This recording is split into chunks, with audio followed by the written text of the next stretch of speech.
la colère du roi Hassan II vient de s'abattre sur les rues de Casablanca par la main du général Oufkir. Elle frappera bientôt son plus farouche opposant, isolé à Paris, le héros du tiers-monde, Mehdi Ben Barka.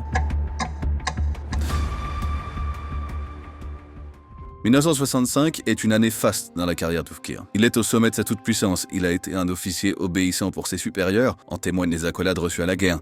Mais avec le temps, il n'a plus vraiment de supérieurs. Les membres de la famille royale elle-même en témoignent. Il fait régner la terreur au palais. Il débarque sans y être invité dans les quartiers de chacun de ses membres sous prétexte de raisons sécuritaires. Le neveu de Hassan II décrit l'amour d'Oufkir pour les costumes italiens du frère du roi.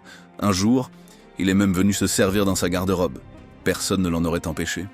Au Maroc, à cette époque, on craint plus Oufkir que le roi lui-même. On murmure même que le vrai pouvoir serait entre ses mains, qu'il agit sans toujours en référer au roi, lequel ne serait informé que d'une fraction des agissements de son général, qu'il préfère demander pardon que permission, et qu'il ne demande pas toujours pardon.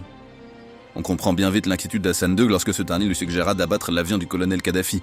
Oufkir est de tous les coups fourrés. Depuis son siège à la Sûreté nationale, il tisse des liens avec les têtes de réseaux criminels jusqu'aux brigands français de Casablanca. Non seulement ça, mais chaque fois qu'il est envoyé en capacité officielle, le zèle du général est sans limite et fait froid dans le dos. Il appliquera les méthodes apprises en Indochine lorsqu'on l'enverra dans le Rif en 58, pacifiera du haut de son hélicoptère la foule à Casablanca, alors quand Hassan II lui confie le dossier Ben Barka, on se doute de l'issue tragique qui en découlera. D'ailleurs, qu'est-ce qui effraie tant Ben Barka, leader politique profondément aimé et qui a toute l'affection, en apparence du moins, du roi lui-même qui l'appelle à ses côtés pour gouverner? Serait-ce le fait qu'à peine revenu sur le sol marocain, une voiture a essayé de le faire sortir de la route, sur le mode des accidents louches bizarrement récurrents à cette époque-ci? Après les émeutes de Casablanca, le roi lui-même appelle l'UNFP de Ben Barka à venir constituer un gouvernement. Ben Barka accepte. On fera avec Hassan II comme on a fait avec son père, dit-il, c'est-à-dire travailler de concert comme Mohamed V et Istiklal au moment de l'indépendance. Mais cela traîne en longueur. Hassan II connaît bien Ben Barka, qui a été son professeur de mathématiques. C'était même le premier Marocain reçu à l'agrégation. Lorsqu'il l'invite à revenir en 1965, il dit avoir une équation à résoudre.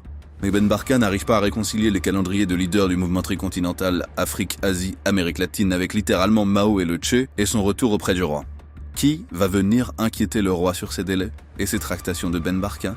Qui va le convaincre du changement de ses allégeances et finalement s'immiscer définitivement entre le roi et son professeur, mettant ainsi un des futurs possibles pour le Maroc, échec et mat? Du moins, qui se voit confier le dossier Ben Barka en désespoir de cause? En tout cas, l'histoire se poursuit un matin d'octobre 1965 à Paris, sur le boulevard Saint-Germain.